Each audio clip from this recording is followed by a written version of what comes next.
किसकी कृति है? तो ये देवी महेश दत्त शुक्ल की है। महेश दत्त शुक्ल की है। भाषा काव्य संग्रह, इसका प्रकाशन वर्ष 1873 ईस्वी है। और रामचंद्र शुक्ल की पुस्तक है हिंदी साहित्य का इतिहास, इसका प्रकाशन वर्ष 1829 है। मिश्र बंधु विनोद, अभी देखिए कि प्रथम 3 भाग 1913 में और चौथा भाग इसका 1934 में। मिश्र बंधु में श्याम बिहारी, सुखदेव बिहारी और गणेश बिहारी। ये भी प्रश्न आता है कि मिश्र बंधुओं में, तो ये तीनों याद किए रहेंगे। श शु ग शशुग। हिंदी साहित्य का अतीत किसकी रचना है? ये है विश्वनाथ प्रसाद मिश्र। हिंदी साहित्य का अतीत ये 2 भाग में 1959 और 1960 में विश्वनाथ प्रसाद मिश्र के द्वारा लिखा गया। हिंदी साहित्य का वैज्ञानिक इतिहास ये भी 2 भाग में 1965 में गणपत चंद्र गुप्त के द्वारा लिखा गया। फिर है हिंदी भाषा का विकास और हिंदी भाषा और साहित्य। तो हिंदी भाषा का विकास 1924 में श्याम सुंदर दास और हिंदी भाषा और साहित्य 1930 में, इसके भी लेखक श्याम सुंदर दास। हिंदी साहित्य का सरल इतिहास ये है विश्वनाथ त्रिपाठी का। विश्वनाथ त्रिपाठी और विश्वनाथ प्रसाद मिश्र, ये इनको हम याद किए रहेंगे। प्रकाशन वर्ष के अनुसार निम्नलिखित पुस्तकों का सही अनुक्रम है। इसमें हिंदी साहित्य का आधा इतिहास, हिंदी साहित्य का दूसरा इतिहास, मध्यकालीन बोध का स्वरूप, हिंदी साहित्य और संवेदना का विकास। इसमें सबसे पहले आती है आचार्य हजारी प्रसाद द्विवेदी की जो रचना है मध्यकालीन बोध का स्वरूप। यहाँ ऑप्शन हम देखेंगे किस ऑप्शन में है। मध्यकालीन बोध का स्वरूप ये 1952 ईस्वी में। हिंदी साहित्य और संवेदना का विकास ये है 86 में, 1986 में।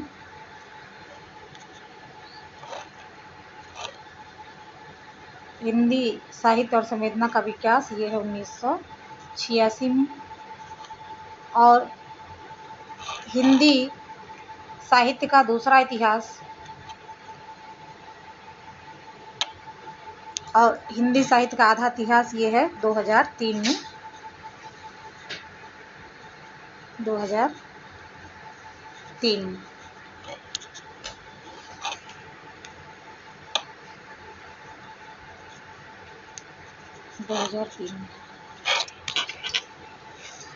यहाँ देख लें मध्यकालीन बोध का स्वरूप, इसमें 70 दिया हुआ है लेकिन 70 नहीं 52 है। हिंदी साहित्य एवं संवेदना का विकास 1886। हिंदी साहित्य का दूसरा इतिहास 1996। हिंदी साहित्य का आधा इतिहास 2003 सुमन राजे। हिंदी साहित्य का इतिहास, भूमिका, साहित्य इतिहास ग्रंथ, इनमें से किसके द्वारा लिखा गया? हिंदी साहित्य की इतिहास, हिंदी साहित्य की इतिहास भूमिका, ये प्रश्न गलत है। हिंदी साहित्य की भूमिका ये प्रश्न होना चाहिए था, तो ये आचार्य हजारी प्रसाद द्विवेदी ने लिखा है।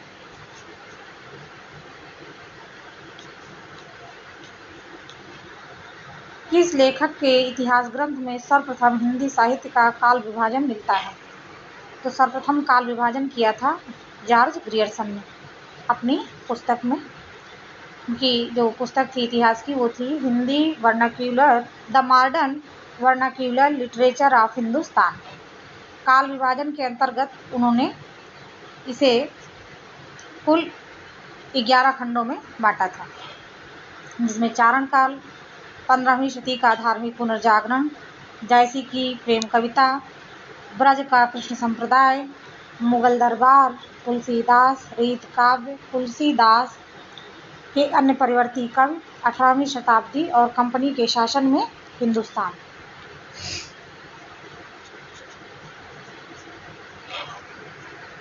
और महारानी विक्टोरिया के शासन में हिंदुस्तान। इस तरह से इन्होंने 11 खंडों में इसे विभाजित किया था। फिर है शिव सिंह सरोज, ये शिव सिंह सेंगर की पुस्तक है। 1883 ईस्वी इसका प्रकाशन वर्ष है। भाषा काव्य संग्रह महेश दत्त शुक्ल की है और तज़किरा-ई शुअराई ये मौलवी करीमुद्दीन की पुस्तक है। इनमें से वह कौन सी रचना है जिसे मूलतः हिंदी शब्दसागर की भूमिका के रूप में लिखा गया था, किंतु बाद में उसे स्वतंत्र ग्रंथ भी बना दिया गया? तो यह था रामचंद्र शुक्ल की जो रचना थी हिंदी साहित्य का इतिहास। यह हिंदी शब्दसागर की भूमिका के रूप में हिंदी साहित्य का विकास शीर्षक से छपा था, जो बाद में हिंदी साहित्य के इतिहास शीर्षक से प्रकाशित हुआ।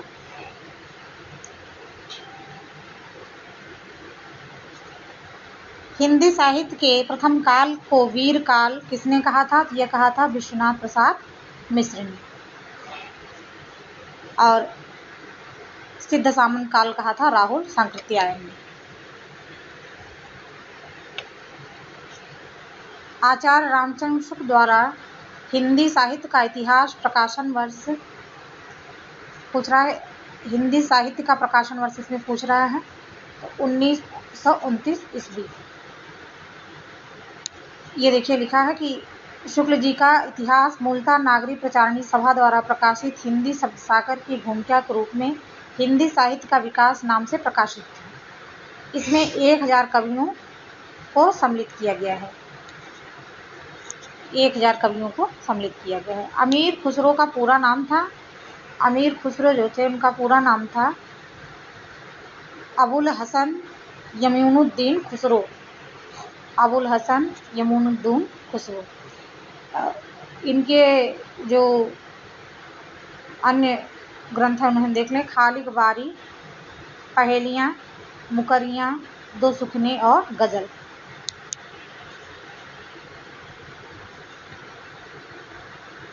और इनके जो गुरु थे वो कौन थे?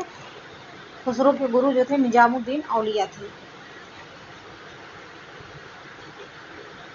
हिंदी भाषा का उद्गम और विकास, तो यह रचना है उदय नारायण तिवारी की।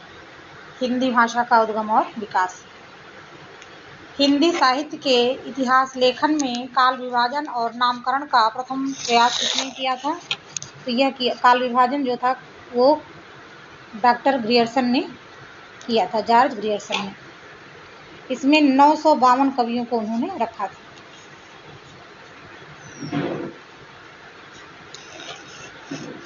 हिंदी नवरत्न का रचनाकाल पूछ रहे हैं तो 1910 ईस्वी। ये मिश्र बंधुओं द्वारा लिखा गया ग्रंथ है। मिश्र बंधुओं में गणेश बिहारी, श्याम बिहारी तथा सुखदेव बिहारी हैं। कौन मिश्र बंधु में नहीं है? देखिए प्रश्न आ गया कि कौन मिश्र बंधु में नहीं है, तो गणेश बिहारी भी हैं, श्याम बिहारी भी हैं और सुखदेव बिहारी भी हैं। कृष्ण बिहारी मिश्र इसमें नहीं है। आधुनिक काल को गद्य काल नाम किसने दिया है? आधुनिक काल को गद्य काल नाम दिया है आचार्य रामचंद्र शुक्ल ने। आधुनिक काल को गद्य काल नाम आचार्य रामचंद्र शुक्ल ने दिया। शुक्ल जी ने समस्त कालों को 4 भागों में विभाजित कर उसका दोहरा नामकरण किया है। उन्होंने आदिकाल को वीर गाथा काल, पूर्व मध्यकाल को भक्तिकाल तथा उत्तर मध्यकाल को रीतिकाल कहा था। आचार्य रामचंद्र शुक्ल के अनुसार आचार्य रामचंद्र शुक्ल ने शब्दसागर में लिखित किस शीर्षक लेख को परिवर्तित तथा परिमार्जित कर हिंदी साहित्य का इतिहास लिखा?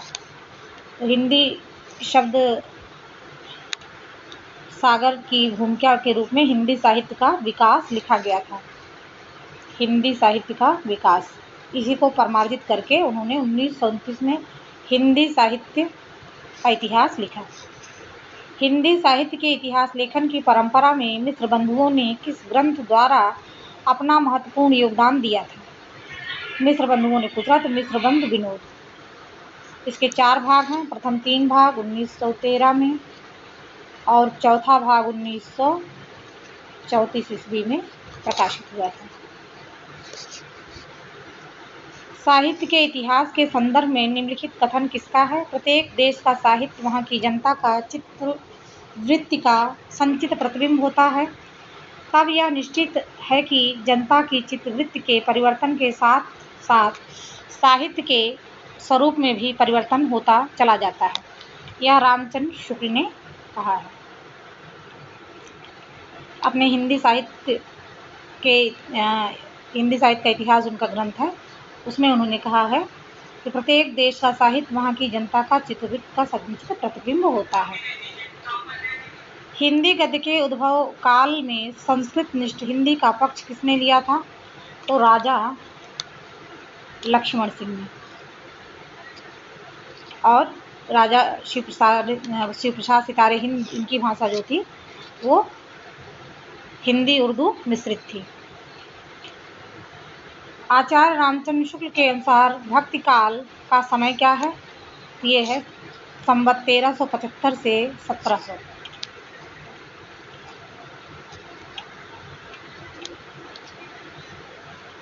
किस ग्रंथ में राधा कृष्ण के प्रेम का अनूठा वर्णन है? तो ये है पदावली में।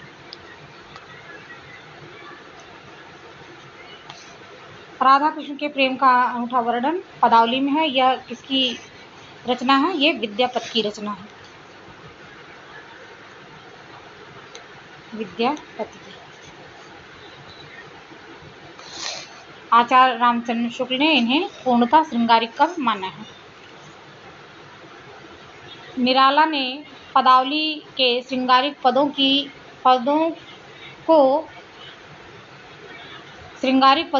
मादकता को नागिन की लहर कहा है, जबकि मृगावती जो है वो कुतुबुन की रचना है, पद्मावत ये जायसी की रचना है और मधुमालती इसमें दिया है ये मंझन की रचना है।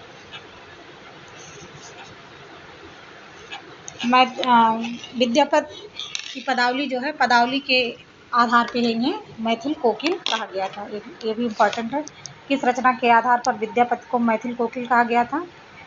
तो पदावली के अनुसार इन्हें मैथिल कोकिल कहा गया था।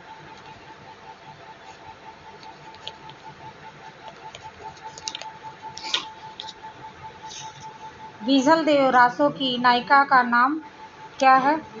तो बीसल देव रासो की नायिका जो है राजमती है। ये 4 खंडों में विभाजित है। इसमें प्रथम खंड में राजमती एवं बीसल देव का विवाह दिखाया गया है।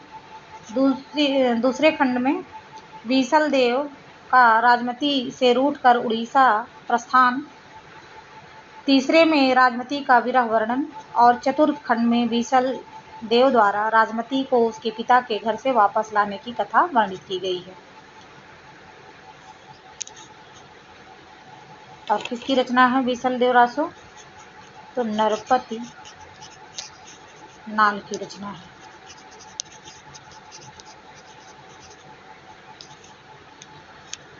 चर्या पद के रचयिता कौन है?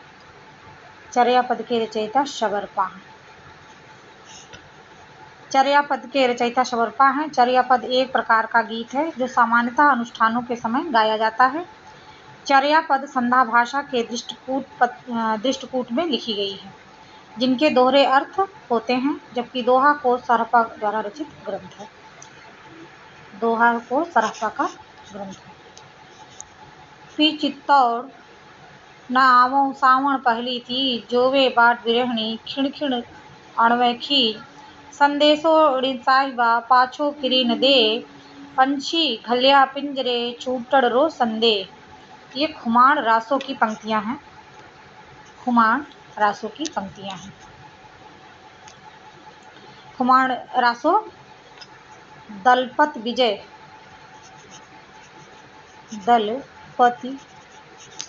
की रचना है। दलपति विजय की, जबकि ढोला मारूरा दूहा जो है कल्लोल कवि द्वारा रचित है। जयचंद्र प्रकाश के लेखक कौन हैं? ये हैं भट्ट केदार। जगनिक की रचना है परमाल रासो। श्रीधर की रचना है रणमल्ल छंद और नरपत नाल की रचना है बीसलदेव रासो। और जय मयंक जस चंद्रिका, ये किसकी रचना है? कमेंट में बताइएगा। सिद्धों और योगियों की रचनाओं के संदर्भ में यह कथन किसका है? उनकी रचनाओं का जीवन की स्वाभाविक सारणियों, अनुभूतियों और दशाओं से कोई संबंध नहीं है। वे सांप्रदायिक शिक्षा मात्र हैं, अतः शुद्ध साहित्य की कोट में नहीं रखी जा सकती। ये रामचंद्र शुक्ल ने अपने हिंदी साहित्य का इतिहास ग्रंथ में ये कहा है। उनकी रचनाओं का जीवन की स्वाभाविक सारणियों, अनुभूतियों और दशाओं से कोई संबंध नहीं है। कुमारपाल प्रतिबोध किसकी रचना है? यह रचना है सोमप्रभ सूरि की। कुमारपाल चरित्र जो है, मिलता जुलता नाम है, ये भी देख लें हम कि कुमारपाल चरित्र यह रचना जो है हेमचंद्र सूरि की है। और हमीर रासो सारंगधर की है। प्रबंध चिंतामणि ये मेर तुम की रचना है। संदेश रासक के लेखक कौन है? अब्दुल रहमान है। संदेश रासक एक खंड काव्य है, खंड काव्य है और ये 3 प्रकरण में विभाजित है। इस तरह से इतने महत्वपूर्ण प्रश्नों को हमने हल किया। शेष अगले प्रैक्टिस सेट में। आशा है कि ये प्रश्न आपके लिए उपयोगी सिद्ध होंगे। चैनल पर नए हैं तो चैनल को सब्सक्राइब करिए, लाइक एंड शेयर करिए। Thank you.